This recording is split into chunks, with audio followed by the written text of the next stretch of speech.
today Bryan is here to talk to all of us about his new book, which is coming out for Mother's Day. And it's appropriate that it's coming out for Mother's Day. It's called Selfish Reasons to Have More Kids. And so please join me in welcoming Bryan here to Western Carolina University. So thank you so much for having me, and thank you for that kind introduction, Steve. Yes, the subtitle, Why Being a Great Parent is Less Work and More Fun Than You Think. All right, so first point, kids, contrary to what many people will have you believe, do not make us miserable. There are many popular stereotypes that make parenting out to be an awfully unpleasant experience. So you can take a look at movies and TV, and there's a very high ratio of very bratty kids, right, and very flustered adults. Another example I like very much, there's many high schools where kids are given an assignment where you get like an egg or a doll, and you're supposed to care for this thing for a week and see how miserable it would be to ever have a child. Right? And again, the official point of the experiment is to tell you to not have a child when you're a teen. But if you think about it, isn't the real lesson to never have any children ever? Because you're sitting there suffering. Like, how would the suffering really be any better later on? A few other examples that stand out in my mind. There's a movie called Saved where there's a girl who finds out that she's pregnant. And then she's relieved when she hears that cancer has many of the same symptoms as pregnancy. And then she rides home on her bike saying, please be cancer, please be cancer. One other case that sticks in my mind, so my wife and I, our first two children were identical twins. And when they were about 1 year old, we were taking a stroll with them. There were two women joggers who went by, and we overheard one of them turn to the other and say, now there's a reason to shoot yourself. It's like, oh, wow, didn't know. All right. Now, these are just popular perceptions. There's also academic research on the effect of kids on happiness. Now, here it is important to make a distinction between what the research actually says and what the popular summaries of the research say. So according to popular summaries of academic happiness research, the result is that people with kids are less happy than otherwise identical kids without. And from this, you get the common summary, science shows kids make us miserable. Right. Now, if you take a look at the actual data or you do the data yourself, by the way, it's not that hard. If you're curious, you can go and Google General Social Survey, and there's online statistical software that you can use without ever having to download anything to your computer, so you can check all these results for yourself. And if you look at the notes from my book, I try to give everyone enough information to verify that what I'm telling you is correct. So if you take a look at the actual data, what you find is that each kid reduces your chance of being very happy by about 1 percentage point. All right, let's contrast this with something else, marriage. Marriage increases your chance of being very happy by about 18 percentage points. So basically, you could have married with over a dozen kids is happier than single and childless, according to the data, right? And yet, I've seen very little public sympathy for the single in popular summaries of academic happiness research. So, married with kids is far happier than single and childless. So, why pity parents? Not clear why. Okay. However, it is true that modern parenting is laborious. And so, as you may have noticed, today's typical parent does embrace a very high-effort style of parenting. So how many people here know parents of young kids? You're not, some of you. So, again, or of course, you may remember being a young kid, right? And you guys were young kids when parental effort was rising, at least. Still, it probably peaked a little bit later. So if you think about how your younger siblings were raised, that might give you an idea. Now, this is once again a case where we can go and compare popular perceptions with data. Sociologists have been asking people how they spend their time for about the last 40 years. And so what they'll do is something called a time diary, where they'll actually either give you a diary and ask you to record all of your activities during the day, or alternately, they may call you up and walk you through your entire day. Okay? And the idea is by doing this, you wind up getting more accurate measures of how people are spending their time. Because if you just ask people in general how much time do you spend on things, they will exaggerate things that they think are good. But if you make them walk through a particular day, then they would actually have to truly lie rather than merely exaggerate. So a bit harder. All right. So if you want to compare 1965 to 2000, dads in 2000 did more than twice as much child care as they did in 1965 in terms of hours. Now, since they did almost nothing in 1965, that's not that impressive. But still, it's more than a doubling. So big change. And now, here's what's really impressive. Moms in the year 2000 put in about 30% more hours in childcare than they did in 1965, even though far more moms work today than in 1965, even though families have fewer kids, and even though dads help more. And so basically, moms today put in more hours of childcare than they did when moms were stay-at-home moms. So that is a lot of work that moms are putting into their kids nowadays. Okay? Right now, furthermore, both casual observation and the data confirm that this high-effort approach isn't very fun for parents. So it'd be one thing if parents said, I put an enormous amount of effort into childcare and I love every minute of it. But in fact, first of all, you may casually notice that parents don't seem all that happy. I often, when I'm at any kid's activity, will study the parents' faces and look at the smiling ratios and say, wow, the parents here seem pretty miserable at Taekwondo at 6:30 at night. Right? They seem like they'd rather be home, but here they are. Right? And then similarly, there's also research where people are asked not only to record what they're doing, but how much they're enjoying it at a given time. So sometimes these studies will use beepers. Well, you get a beeper, and every time it beeps, write down what you're doing and how happy you are on a scale of 1 to 10. Right? And you keep doing this for a while, and eventually they do this for thousands of people, and then they get an idea. So again, taking care of kids is generally not considered super fun by people. Right? So when you take a look at how hard parents are pushing themselves, the real surprise is that parents aren't miserable. Given how hard they're working, you'd think that they would be, but really all you can say is they are slightly less happy than otherwise childless people, or otherwise identical people without children. Okay. All right, now what is the point of all this parental effort? Okay. There's a few different answers you could have. So one thing parents could say is, I enjoy it, but I know very few parents will actually try to say that with a straight face. Right? So when parents tell me that they're taking their kids to karate, and I say, do you really like going and watching your kid do karate every single week for an hour? They will often look at me like I'm crazy, like of course I don't like it. And then another possibility is maybe the kid enjoys it. Right? And I'm surprised how often when I ask parents, does your kid like karate, they'll say, no, he hates it too. Right? So you hate it, your kid hates it, so why exactly are you doing this every single week? Sounds awful. Well, very often it comes down to we are investing in the child's future. So step 1, take him to karate every week. Step 2, he acquires some strength of character and discipline and courage that will serve him well later in life. And then as a result, he will be a success when he's adult. So I was unhappy, he was unhappy, but he will thank me later, right? When he is the CEO of the Nestle Corporation, he will credit the years that he spent in karate for giving him the strength of character that he required. All right, now I'm going to ask a question from an obnoxious economist. So this is an obnoxious economist question. So yes, you are investing, but does the investment pay? How much does it pay? Right? What are you really getting? Right? It's one thing to call what you're doing investment. It's another thing to actually show that the investment has a return. Okay? You could say that I'm investing in my career by going and buying a really nice suit. You might say, well, do economists really get hired for their clothes?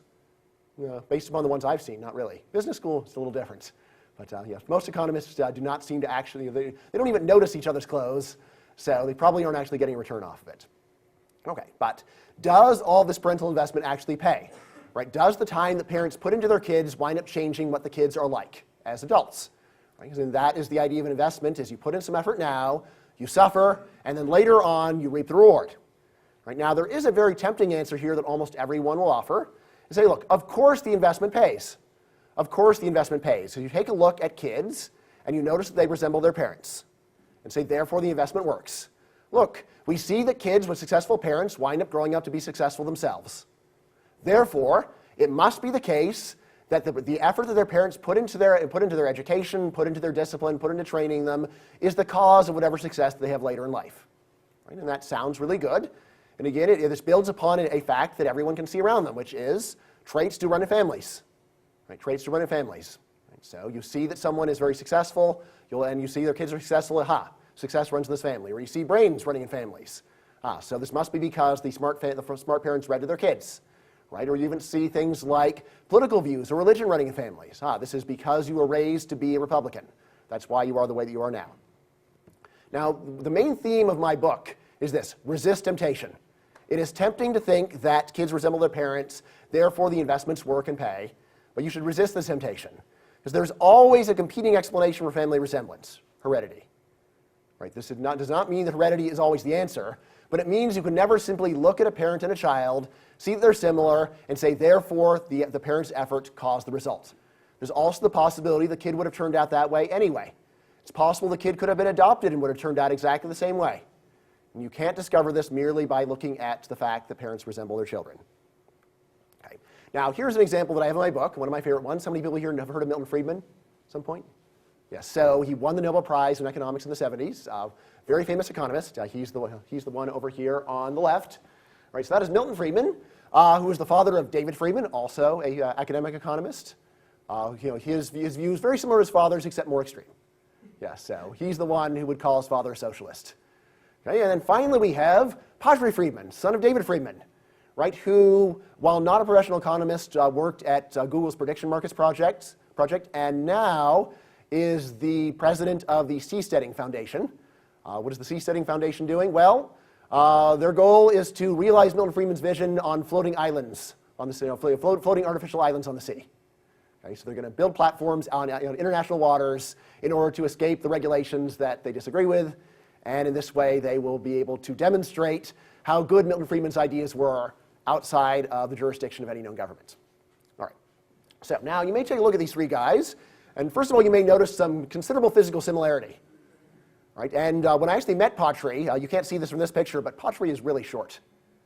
Right, so when I met him, I had always assumed that Milton Friedman was short just because nutrition wasn't very good back in the 1910s. But then I met his grandson and I said, wow, you're really short too. And it's probably not nutrition. Probably not nutrition, because I'm pretty sure that your grandfather would have made sure that you got adequate nutrition. Right, and your father would have as well. All right, so you take a look at the physical similarity and it's very striking. Right, but then you take a look at the similarity of their interests, similarity of their politics, similarity of their interest in economics. Right? And you may say, oh, well, that's got to be nurture. Right? That has to be because Patri grew up in a household where he heard about this stuff all the time. But when I mentioned this to Patri, he said, well, there's a little fact that you might want to know. My parents divorced when I was a baby, and my dad lived in another state. And, at least according to Patri, he came to his views long before he found out that anyone else in his family held these views. Right? Now, it's true that eventually, by the time he was 8, he started spending summers with his dad, and maybe his memory's wrong. But at minimum, I say this example should make you wonder. Right? Is it possible the reason why Patri Friedman is so unusual is, in fact, hereditary? Okay, so that's just an example in order to loosen up your minds about the possibility that other traits besides physical resemblance could be hereditary. And now we're going to think about how this could be done more systematically. Okay, now, in an ordinary family, you can't separate nature from nurture. So in an ordinary family, the children share half the genes of their parents, and they grow up in the same home. Right? So you might look and say, look, there's no way of separating these things in a normal family, so we have to be agnostic. We just can't say whether children resemble their parents out of nature or nurture. Right? And that would be true if all families were ordinary. But not all families are ordinary. There are two very special kinds of families that in principle allow us to find out whether family resemblance comes from nature or nurture or some mixture of the two. And not only is it possible, but it's been done for about the last 40 years. Right? So, the first kind of family that is special are families with adoptees. Right? Because in families with adoptees, there is no biological relationship between the family that raises you and you. Right? So if you're adopted, you are not a blood relative of the people who raise you. Therefore, if you wind up being as similar to your parents as biological children of the same parents were, that is a strong piece of evidence that all the similarity is a result of nurture. On the other hand, if you wind up looking on average looking nothing like the family that adopted you, and you look a lot like the family that you never met, very strong evidence for nature. All right, so that is probably the easiest case where you can see that by studying people who are adopted and their families, both biological and adopted, you can actually get answers to this question that has bedeviled people for thousands of years. Okay, so that's case one. Case two is families with twins. Families with twins are also special. Right, at first you might say, how are they special? Because they share genes and upbringing. But there are two different kinds of twins. Right? There are identical twins. Identical twins share 100% of their genes. Yeah, so my first two sons are identical twins. Okay, and let's see. So yes, eventually you're going to get a picture of them, or actually, yes, right there. Yes, so here we have a picture of my identical twins with their baby brother. Right? So the two guys with virtually exactly the same height are born at the very same time and share 100% of their genes. We did have them genetically tested for curiosity. On the other hand, their baby brother only shares the normal fraction of genes, which is half. Okay, now, if my twins were fraternal twins, which means they came from two different eggs, then they'd be no more related than any other brothers. So they would share half their genes. Okay, so if identical twins are more similar than fraternal twins, any excess resemblance, the extra resemblance that identical twins have, probably reflects nature. Right? There are some other stories you can tell, but still, probably it does reflect nature. Okay, so over the last 30 to 40 years, there is a field called behavioral genetics that has applied these methods to almost any human trait you can imagine. And if you're curious, so what is known about nature and nurture for any given trait, just go to Google Scholar, type in behavioral genetics and whatever trait you're interested in, and it's likely that you will get literally dozens of studies that employ these methods in order to answer your question. Right? So you don't have to just hold up your hands and say, I'm agnostic, no one can know. There are some people who do know. There's some people who've applied some very impressive methods to get answers to questions that many people believe cannot be answered. Okay, so yes, twins and brothers. Okay. All right, so what are the findings of behavioral genetics? Well, they are shocking. And again, I'm not here giving you just my personal opinion on what the results say. This is a standard result that leaders in the field will agree with. In fact, I have the #1 person in the field, Robert Plomin, writing a blurb for my book saying exactly that. So I'm very excited. Saying, okay, well, who disagrees? You think that my summary is not fair? Well, Robert Plomin disagrees with you. Excellent. All right, so a very quick punchline of twin adoption research is this. Heredity explains almost all family resemblance, especially in the long run. Right, that long run point is important. Right? But if you take a look at any trait and try to understand why people have that trait, turns out that that upbringing has very little effect on your adult traits, where heredity typically has quite strong traits. Right? So just some general patterns that we can see. First of all, identical twins are much more similar than fraternal twins, and this difference often grows with age. So you might think that the result would shrink with age as you're raised to be more and more alike. Actually goes the other way. Right? So as you get older and older, the similarity actually tends to get stronger and stronger for a number of traits. Right? Another finding. Adoptees do mildly resemble their adopting families when they're little kids. Right? So if you go and take a look at 7-year-old adoptees and correlate their traits with those of the families that they're being raised with, there you often will see at least some moderate effects of upbringing. And again, we know that this is actually causal because, at least in some experiments or some kinds of adoptions, you are assigned randomly to a family. So this is the gold standard of science, where you randomly send lots of people out to different treatments and then see how they turn out differently on average. Okay, so for young kids, adoptees do mildly resemble their adopting families when they're little kids, but most of the similarity vanishes by adulthood. So as you get older, you grow more and more apart from your adopting family, and eventually, on average, there is very little tendency for you to resemble the people who raised you. On the other hand, if you go and take a look at the people that are your biological relatives that you never met, right, and this has been done, right? So, for example, sometimes when people are put up for adoption, they've given an IQ test to the mom. They're giving an IQ test to the mom at the very same day that she puts the kid up for adoption, and then you go and correlate that kid's IQ when he is 18 to the score that his mom got on the day that he was put up for adoption, and see, wow, there's actually a significant correlation here. Okay. Now, the best way of understanding this is with a little slogan or analogy. So, contrary to popular view, kids are not like clay. Right? Kids are not like clay where you go and get them as a lump, you mold them into whatever shape you want, put them in a kiln, and they stay that way for life. That's not how the real world works. Instead, kids are a lot more like flexible plastic. Right? Flexible plastic does respond to pressure. Yes, and by coincidence, I do have a flexible plastic bottle here. Yes, so it does respond to pressure. Oh, didn't mean to spill water, but all right. All right, so this does respond to pressure, as you can see. Right? I can squeeze it, it does move, but notice what happens when I remove my thumb. It goes back to the way that it would have been otherwise.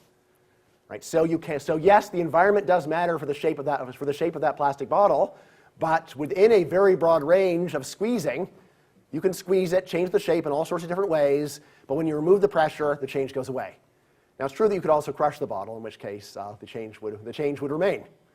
Right? And you could also say the same for kids. Fortunately, we don't do that experiment very often. Right? Fortunately, we do not do that experiment very often. So when kids are adopted, they are generally raised by family the family that wanted kids. They get decent treatment. This is not saying there's no conceivable change there's no conceivable thing parents could do to you that would change you. Rather, what it's saying is the kinds of things that parents do, the kinds of things that parents actually do with some frequency, have a very little permanent effect. I know, again, if you were to go and have a kid raised by wolves, it would be a different story.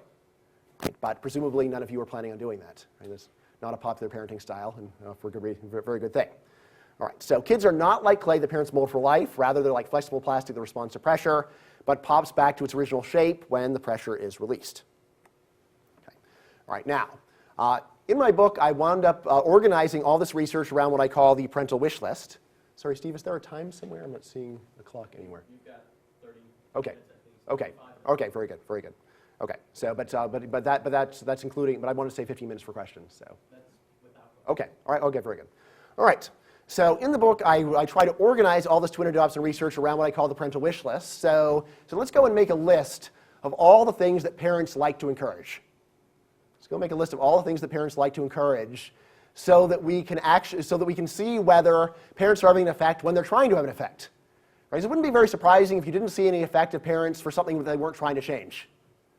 What you want to do is to come up with a list of things that parents do want to affect and see whether parenting actually matters for those very things.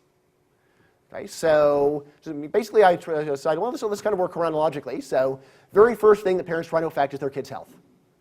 Okay, so very first thing parents try to affect is their kids' health. This is why you take your prenatal vitamins. This is why you try to eat right. This is why you try to not drink alcohol when you're pregnant. Right, so on. So the many things. So it begins this way, and then of course once the kid is born, there's all kinds of effort to affect the kid's nutrition, to make him brush his teeth, to make him exercise. Say, I'm not going to let you lie around playing video games on the couch all day. I don't want you to grow up and be really fat. You take your kid to the doctor. Right, so you make your kid wear a coat. All kinds of things that parents do to try to affect their kid's health. Now, when you think about it, though, this has some interesting implications. For example, if parents are able to affect their kid's health, then parents should actually matter for how long you live. There should be some effect upon how long of your parents upon how long you live. Why? For example, so take the classic thing where parents say, "Look, I'm not going to let you eat junk food all the time." You say, "Well, I feel fine." Well, you might feel fine now, but with those terrible eating habits you've learned, you're going to grow up, you're going to be overweight, you're going to be unhealthy, and then you're going to be paying for it, and I'm not going to allow that. Okay, so if that worked, if you could actually put your kid on the path to good eating habits as a child, then you should be able to affect how long your child lives. And growing up in a home where your parents are pushing good food upon you should lead to long life, and growing up in a home where parents don't put as much effort should lead to shorter life. Okay? So that's one example. So that's one trait. Another thing that parents try to affect, again, this is sometimes even prenatal, intelligence. So anyone know someone who played Mozart for their unborn child in the womb? Yes, all based upon this is based upon a misreport of a misreport of a study about the Mozart effect. So the original study was debunked, but the original study was for college students. It wasn't for unborn children. So you actually had to have a real stretch to think that if Mozart raised the IQ of college students, it could raise the effect of someone encased in a vat of liquid who was might not even have his ears working at the time. Right, but anyway. So parents do try to affect their children's intelligence by playing Mozart for them, but of course there's many other things they do. There are the educational mobiles and baby Einstein, reading to your kids, all sorts of things along these lines meant to increase your child's adult intelligence. Okay? And you're saying, what's the point of this? Well, I want my child to be smart. I want to give him intellectual stimulation so that my child will grow up to be a smart person. Right, there you go. All right, that's another one. 3, happiness. Parents generally want their kids to be happy. Right? Sometimes they'll claim that's the only thing they want, which is probably not true. Anyway, one of the things that parents usually want for their kids is for them to be happy. So there's many things that parents do for you in order to give you happiness. One of them, of course, is nagging you very hard so that you are successful and then you're happy later on. And you might appear to be miserable while they're nagging you. Because I nagged you, then you'll be able to get a good job, and then you will thank me later. Standard thing. You're always going to be thanking your parents sometime in the future. Anyone thanking your parents yet for this stuff? Yeah. You just make them feel better anyway. Just give them thanks, perhaps even if it's not true. But all right. So these are some things. Some other things. Of course, there's parents who don't punish their kids on the theory if they punish them, they'll feel unloved and they'll grow up to be unhappy. There are parents who try to tell their kids stories about how hard they had it when they were kids in order to make them feel better about their own lives by comparison. There are parents who are really nice to their kids all the time. Right, so in the hope that this will turn them into happy people. Right, so long list of things that parents do in order to make their kids happy. Right, then, of course, we have success, okay, which if you're in college, all of you probably have some familiarity with your parents trying to increase your success. Right, so in the book, I talk about 2 different kinds of success. I talk about educational success. So the simplest measure here is just how many years of schooling do you complete? How many years of schooling do you actually want to completing? So it seems like parents do a lot of things in order to increase this. So nagging you to do your homework, putting you in tutoring, telling you about how important it is to succeed in school, stuff like this. And the other thing that I look at is adult income. Right? So how much money do you make? Because very often if you actually ask your parents, why do I have to go to school? Eventually they may say, well, the reason is you have to go to school in order to make a lot of money. So the reason why I'm nagging you about your education is because I'm really nagging you to be rich. want you to be financially successful. Okay, and of course then you'll be happy, right? Maybe. All right, so something else that parents definitely try to influence. Then I talk about character. Now by character what I mean is traits that almost everyone considers morally good. Right? So something like honesty, kindness. Very rarely do you meet someone who is against honesty and thinks that all children should be taught to lie, or someone who is against kindness. Right? So these are widely believed in by people of almost every view. Right? So this is what I mean by character, and this I distinguish from values. Values are moral traits that are controversial. So this could be things like trying to raise you to be religious in a particular religion, right? Or trying to raise you to think that the death penalty is right or wrong, right? Or it could be politics. So it could be raising you to be a Democrat, or raising you to believe in socialized medicine. It could be things like raising you to believe that marriage is important, right? It could be whether or not your parents are able to convince you to stay married if you do get married, right? It could be nagging about how many kids you have, right? Something else. Some people think that you should have a lot of kids. Other people think you should have 2. Some people will tell you to have none at all. Tell you that that the right thing to do for the planet is to have 0 children. Right? Something else you may be taught. Right? So, and then a final one, that it seems that parents make a big deal about, is appreciation. Right? So parents like you to appreciate what they've done for you. So your parents want you to like them. They want you to look favorably upon all the sacrifices they made for you, and they'd also probably like you to remember them fondly after they're gone. Okay, so. And this is not every possible trait that people could care about, but I think it is a pretty good summary of the main things that parents are trying to cause their kids to have. Right? And what happens if we go to the data? So we go and we take a look at twin adoption studies. And again, so there are twin adoption studies for every single one of these traits. And not just like one crummy study with 5 twins. Lots of good studies with thousands. Lots of good studies with 1,000, 2,000, 5,000, even 10,000 subjects in them.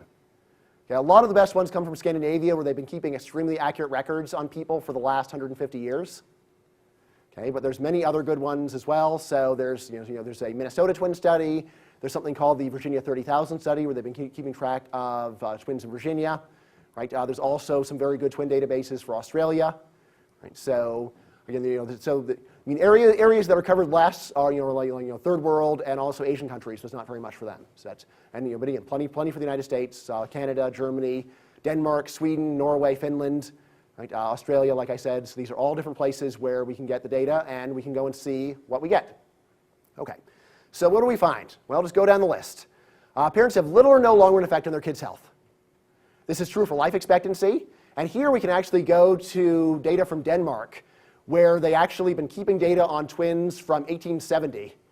So basically, so there's like one study, it goes from like 1870 about 1900. So essentially, everyone who was born between 1870 and 1900 is now dead. What we can do then is take a look at the identical twins and look at the correlation between their life expectancy, how long they lived, compare this to the correlation for fraternal twins, and from this, there's a little math that we can do, and from this we can get an estimate of what the effect of nature and nurture were. So you might say, well, life expectancy isn't the only measure of health. There's others. Yes, there are others, and they've been done. Right? So there are measures of health based upon a doctor's examination of you at different ages. Measures of health based upon your complaints, based upon what you say about how good your health is. Right? So you go through all this work, and very strong results, a little or no long-run effect on kids' health. Right? There are a few sporadic effects for in some exceptional cases, but the bulk of the research just finds nothing. Right? So the home that you grew up in does not wind up making a difference for how long you live, and does not make a difference for how healthy you say that you are when you're 50 or 60 or 70 either. Okay. All right, so that's one. Intelligence is another. Right, so this one has been studied very extensively, despite the controversy surrounding intelligence. And I don't have time here to defend the study of intelligence, other than to say that there's a lot of work done on it. And what is known by people who actually know the numbers is very different from what you may have heard critical about the tests. Among people who actually know the data, there's very little question about how useful IQ tests are. How useful? Well, better than anything else we've got. You may say that's not perfect. No, it's not perfect, but still, number 1 is pretty good. Right, number 1 is pretty good. So, a lot of work has been done on heritability of intelligence. So here there's a particularly remarkable study of twins in Colorado, a study of adoptees in Colorado, where what they did is they got something like 250 adoptees, and they measured the IQs of the moms who gave them up for adoption. They measure the IQs of the adopting parents, and then they measure the IQs of the kids when they were like 2, 4, 6, like 7, 10, 12, 16. They also tested the biological children of the families, if any, and they also set up a control group of 250 other kids in other families. All right, so basically they were haunting these families for about 20 years, pestering them. Right, so you get adopted, and yes, obviously when you're a baby and you're adopted, they don't test your IQ then, but they can start giving you very simple IQ tests a couple years later, and they can start giving you real IQ tests once you're about 6. All right, so what was found there is that when they looked at the when they looked at the effect of parents on the adoptee's intelligence, at 7 there actually was a noticeable effect. So when you're 7 years old, if you were raised by a higher IQ family, your IQ was noticeably higher. However, by the time you were 12, this disappeared. And they tested again at 16, it had not reappeared, it was still gone. Right? And the story here is pretty simple. It basically is, look, when you're very young, your parents have a lot of control over your environment. So if you grow up in a high IQ family where they're reading books all the time and they don't have a television, they actually can push you and control your environment enough to make you get better at the kinds of things that are tested on an IQ test. But what happens as you get older? Well, as you get older, your parents have less and less control over what your environment is like. And eventually, when you get to 12, you are able to find your own level. Right? And if the people who adopted you are not interested in books, but you have a natural inclination for this, you start doing it, and your IQ starts catching up to where it would have been otherwise if you were raised by your biological relatives. And even by the time you're 16, pretty much you were on your own. Right? Your adopting parents can still nag you, but it doesn't seem to have any effect. Okay, happiness. So happiness, there's been some very good twin research on this. And this is particularly interesting because this is actually the classic study where they not only compare identical fraternal twins, but they compare twins who are separated at birth. So you have identical twins separated at birth, fraternal twins separated at birth, identical twins raised together, fraternal twins raised together. And if you go into the, I'm not going to go into the mathematics, but this is the very best test that you can get. And the punchline of this is very simple. Identical twins raised apart were actually a little bit more similar in their adult happiness than the identical twins raised together. So, a maximum effect of environment of 0. Possibly there's actually a negative effect, which would be a little bit odd. Right? But the best story you could tell there is that when twins are raised together, they may actually wind up rebelling. One of them does one thing and the other does the opposite in order to assert his individuality. Whereas if you grow up apart, you can't assert your individuality because you don't know what your individuality is different from. Okay, so my twins, I know one of them seems to be more obedient than the other, and it really does seem like the one who is more obedient started doing it because his brother wasn't. Started saying, hey, I'm not like him. Don't punish me with him. He may be my identical twin, but got nothing to do with him. Okay, so you got that for happiness. Success as well. So for success, there's been some very excellent adoption work on educational attainment. Here what you find is a very small effect. So there was a study of Korean war orphans who were adopted by American families after the Korean War. Then they took a look at the education levels of the adoptees when they were adults and compared it to their parents. Basically, they found a very small effect. So essentially, if the mom who adopted you had 1 more year of education, you on average completed about 5 more weeks of education. In other words, in order to increase the educational attainment of an adoptee by 1 year, just 1 more year, the mom would need about 10 more years of education. Okay, so that's a lot. You'd also never see your mom if she were trying to raise her education in this manner. Right? Now for income, here there's been some very good work on Swedish twins rather. So Swedish twins. Well, now in Sweden you have no financial privacy whatsoever, so researchers can find out your income if they want. It's not like the United States where this is considered private. So they can find out your income and this is recorded throughout your entire life. So they can researchers can go to Sweden and get all of your old tax returns. So find out all of your income. Also, Sweden has conscription, so every Swede has his, every Swede has his IQ tested. Every Swede has a personality evaluation done by a psychologist. Right? So, the punchline out of this is for income, when you're young, there is an effect of your parents. So basically, when you are between the ages of 18 and 25, you can see a parental effect on income. However, by the time you're older, it goes away. So for people who are older, you see no effect of parents on income. So basically, it looks like your parents can exert some nepotism to get you your first job. So some parents can go and get you a good job where you're paid a bit more than you're worth. However, nepotism only goes so far. Right? And eventually, by the time you're in your late 20s, you have to stand on your own 2 feet, and mommy and daddy don't help you anymore, and then you get paid what you're worth. Okay. Right? And then finally, character. So here there's some personality tests that I'm not going to go into, but which give us some pretty good measures of the non-controversial character traits. right? And and again, getting a very similar result of very little effect of parents upon both your how nice of a person you are and upon how hardworking and disciplined of a person you are. Okay, so like I said, so even family resemblance in income stems almost entirely from heredity, right? In the longer run. Again, this doesn't mean that, say, Bill Gates won't be able to affect it. Bill Gates is not a 1 in 1,000 person.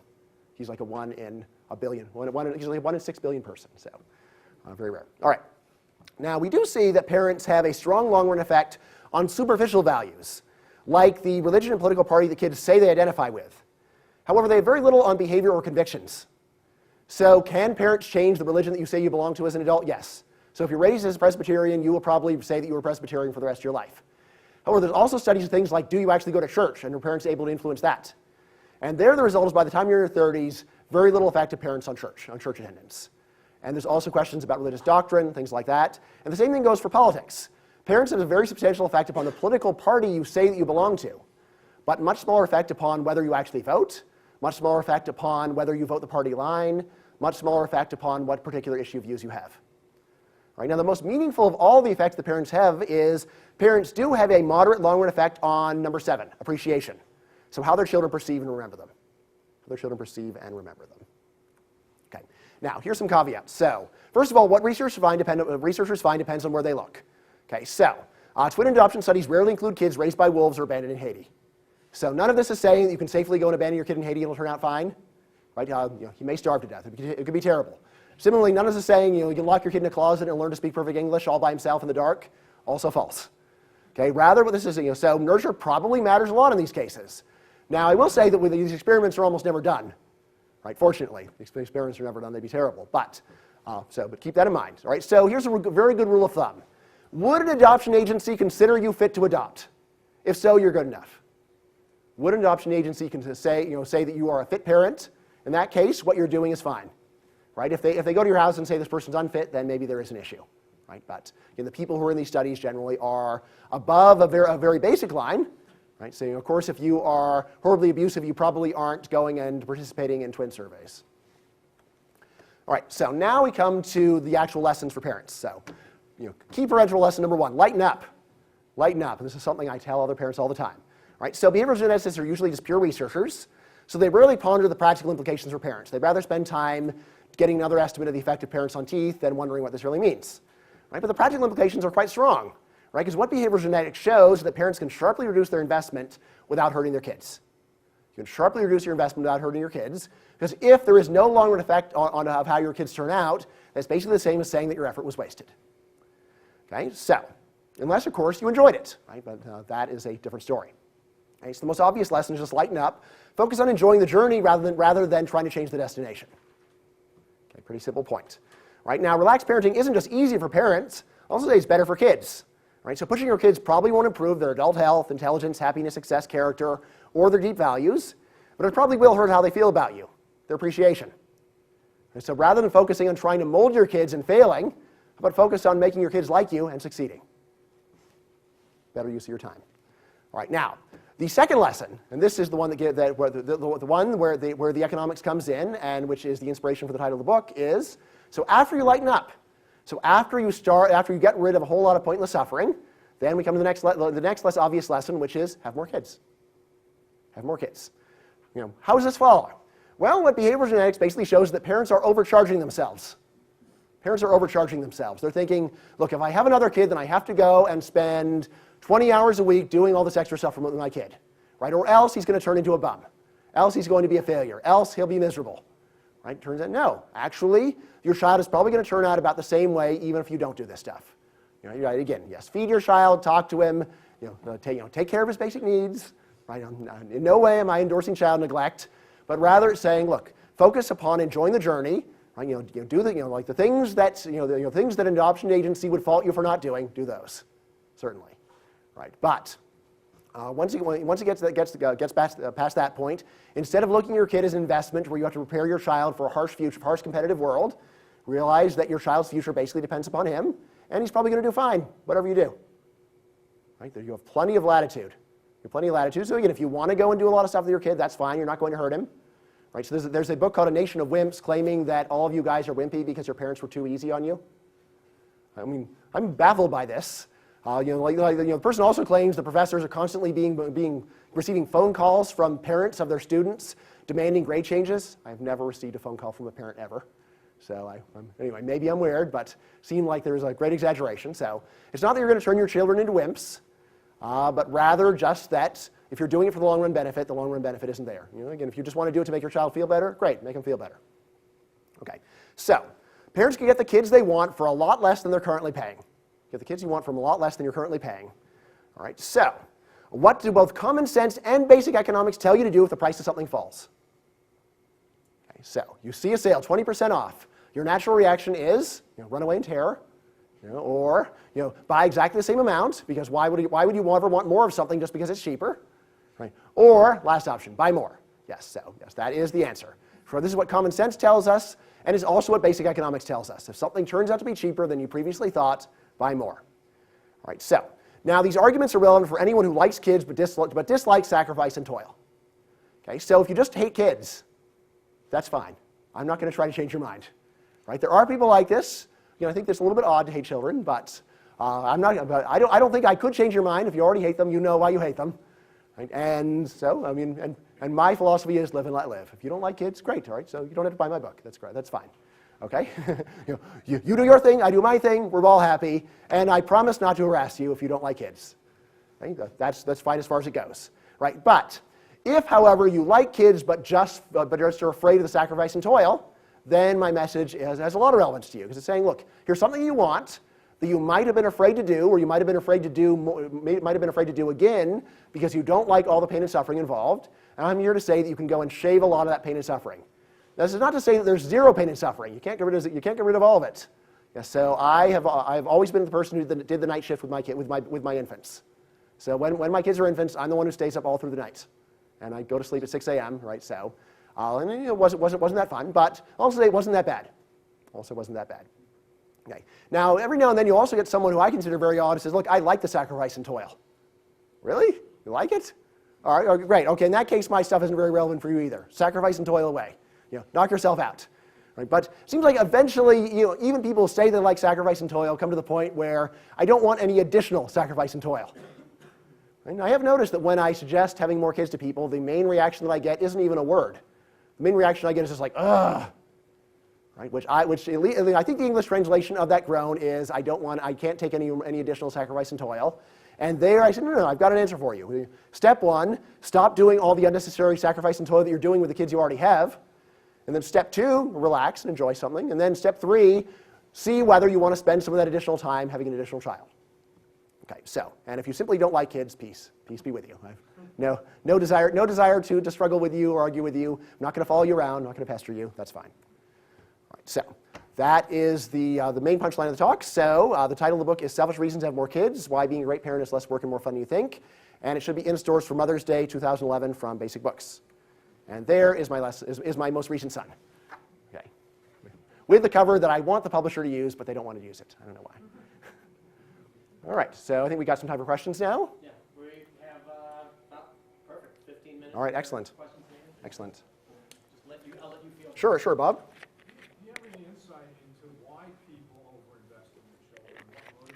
What motivates them to take more pains or put more effort into it than they really should? What I'd say is that this is an extremely tough question to figure out through common sense.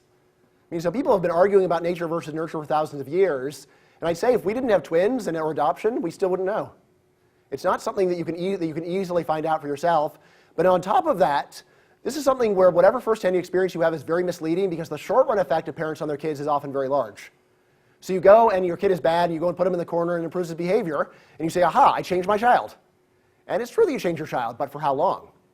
For how long? It's very tempting to think that you change your child a whole bunch of times, and then eventually it takes, and then he grows, and then he turns into an adult, and he's a decent person. And if you hadn't punished him, he wouldn't have turned into a decent person. But the actual reality is, no, each time you changed him, he was like the bottle. You pressed him a whole bunch of times. Each time you changed him, each time he popped back. And then eventually your child grows up. And when people grow up, their behavior naturally improves without any additional effort on your part. It's called growing up. Right, so now, there's some cases where people don't have any big problem with this. So, for example, if you go and talk to my sons about girls, my 8-year-old son's girls are the most disgusting thing on earth. right? Except possibly kissing a girl, which they'll just go like, ew, that's horrible. Like they could watch the most violent scene from a battle, and they're like, this is fantastic, I love this. Like one kiss. Ah, this is terrible. Turn it off, Daddy. I don't want to see this. Right? So, now if parents, like most parents realize this is just going to wear off naturally, and by the time they're 18, they'll feel totally differently. But imagine if we just regarded this as something that we had to stop, and we would give them lectures year after year saying, no, girls aren't yucky, they're awesome. We would tell them this for 10 years, and then they're 18, and then they change their minds. Aha, it worked. The parenting finally paid off. So I think that's a lot of the story, is just that we wind up mistaking these short-run effects that we really do have for long-run effects that would have happened anyway, even if we hadn't done anything. Yes, way in the back? Yeah, sort of coming off the question, I mean, this seems to be a lot like this argument about like voting is rational. Mm-hmm. We've written about some before, but so, for a long time we say voting's not rational, and this people come along recently and say, yeah, but maybe it is rational because you're probably not going to make a difference. The probability of making a difference is infinitesimally small. But if you're in one of these rare cases where it does make a difference, you get this huge effect. Mm-hmm. So couldn't you make the same argument about having kids if the reason people put all this time into it anyway is because if they are in that distribution that did matter, would have a huge effect on their kids' life? I mean, possibly, although the thing with an election is, at least we can understand how if one vote changed the election, it could actually have a huge effect. Here, there's so little evidence that the parents have these huge effects that it's that it's really hard to see where is even the basic plausibility that you could just do one little thing and it'll put your kids in the right course in life. But but also there's two different ways to interpret the lack of parental effects. One of them is just that parents don't matter at all. Another one, which I say is actually pretty plausible, but hasn't really been tested, is sometimes parents do actually succeed in changing their kids. However, about half the time they actually succeed in making their kids rebel and doing the opposite of what they want. Right? And for almost anything that parents try to get effects, there are plausible stories of rebellion, which again, it's hard to tell whether or not they're actually true. But so take health. You're raised in a family where your parents don't allow you to drink any soda. What might you do when you grow up as soon as you get out on your own? I'm buying a giant bottle of Coke and I'm going to drink that bottle. Yes, I know. Yeah. So I was very soda deprived. As soon as I went to college, I started drinking several Cokes every single day. Right? And so similar like for intelligence. You're brought up in a family where nobody ever reads, so you read to rebel. Right? Or happiness. You're brought up in a family where everyone is all happy all the time, so you sulk just to spite them. Right? Or success. Your parents are always nagging you. You have to do well in school, and we need to make a lot of money. Saying, you know what? I'm going to drop out of school and become an actor. How do you like that? Right? And so just going down the list, it seems like there are at least a lot of plausible cases where people do the opposite of what their parents raised them to do, which again they would have done anyway. But I mean, here I will say is so I'm not a fan of sports. I know, like here in North Carolina, that may be heresy. But I don't think I would have a visceral dislike if it weren't for the fact that my brother and dad were always talking about it. And you're always talking about football and baseball, and I probably wouldn't have much interest in it anyway. But I think I actually dislike them because I was raised to like them. Okay. Let's see. I say no. So in general, usually people interpret the lack of an effect as just being no effect. But it is equally consistent with the data just to say that you're about equally likely to get one effect or the other. But in that case, you can really say, do you really want to go and take a shot in the dark, which is about equally likely to have a very good effect or a very bad effect? That seems like even if you are willing to gamble on a small effect, like the fact that there's also this downside of about equal size should make you think twice. Sure, there in the center. So we're operating basically under the assumption that parenting doesn't have a large impact, but are there not a bunch of studies that show how bad parenting increases the likelihood that the kid's going to get hooked on drugs or go to crime? So can we not say that parenting actually does have a large impact, perhaps though in a preventive sense more than a molding sense? Yeah, so that is a great question, and the answer is there's a lot of studies that don't involve twins or adoptions that find exactly what you're saying. Where what they do is they just look at a family resemblance and say, look, people who use drugs tend to come from families of people who use drugs, therefore it's caused by the bad upbringing, and therefore upbringing is the cause. Right? The problem, of course, is that these studies never deal with the question of maybe drug use and addiction is hereditary. Right? So that's so far that's merely a doubt. However, there's also been excellent twin studies of drug use, alcohol use, tobacco, which generally find that these resemblance is actually due to heredity and it's not actually due to upbringing. There are actually some studies with a smaller number of people that find a small effective upbringing on drug and alcohol use, but in general, the main result is actually that it is due to heredity rather than to upbringing. right? So even in terms of the preventative effect, it doesn't actually, right, it seems like it's basically an illusion caused by people who assume that all family resemblance must reflect upbringing, and it does not. So yeah, I mean, again, so in fields where they don't take heredity seriously, the number of studies finding that parents matter is enormous. Right? Basically, behavioral genetics is a massive critique of this literature saying there's something that you're forgetting, and not only are you forgetting it, but we haven't forgotten it, and when we go and redo the same things that you're doing, but we consider the possibility that heredity is the real cause, it turns out heredity is the cause.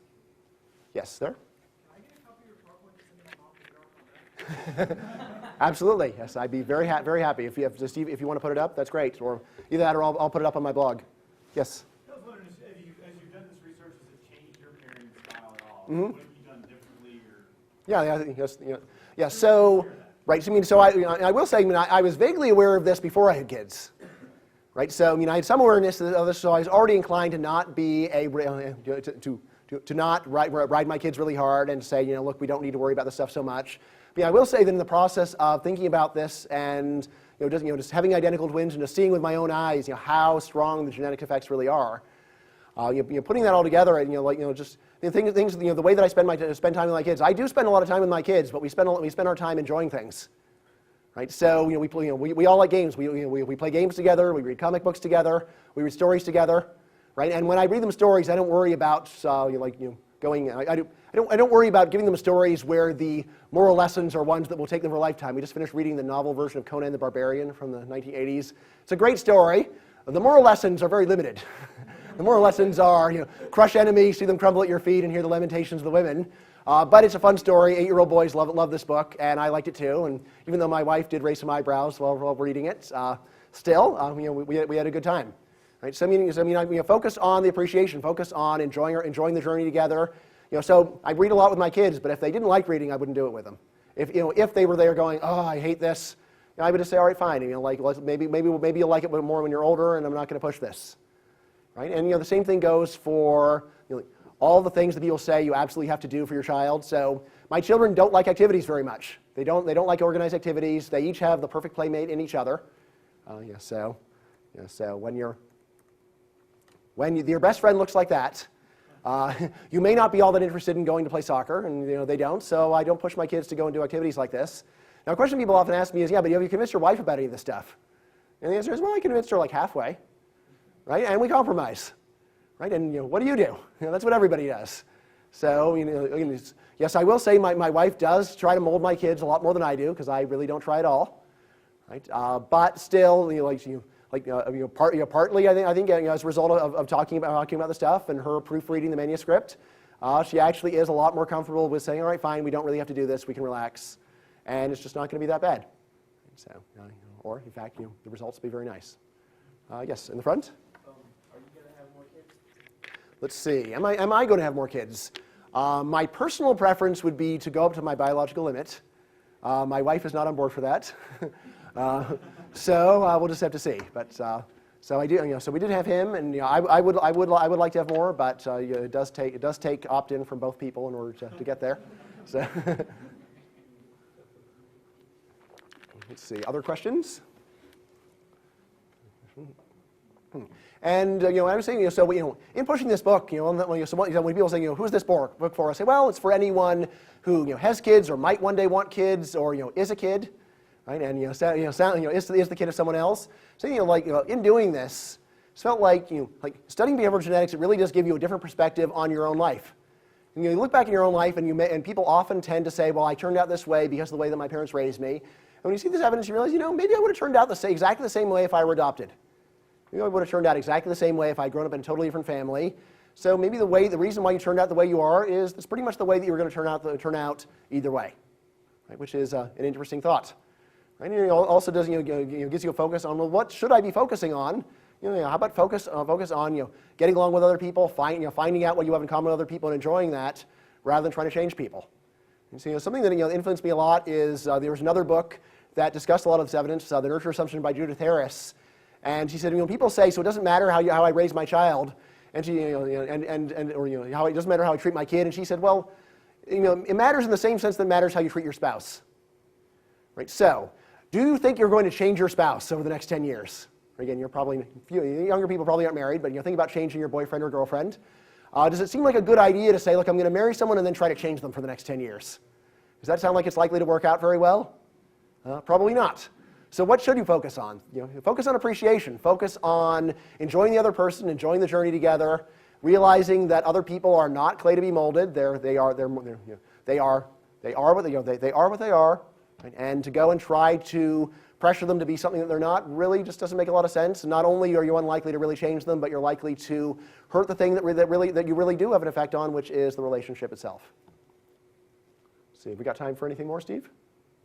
Take another question. All right. One more. All right, so one more question. The person who's right on the edge between having one more child or not, ideally. In that case, we will stop here. So, in store for Mother's Day, and thank you very much. Thank you, Bryan. Thank you, Steve. That concludes the talk.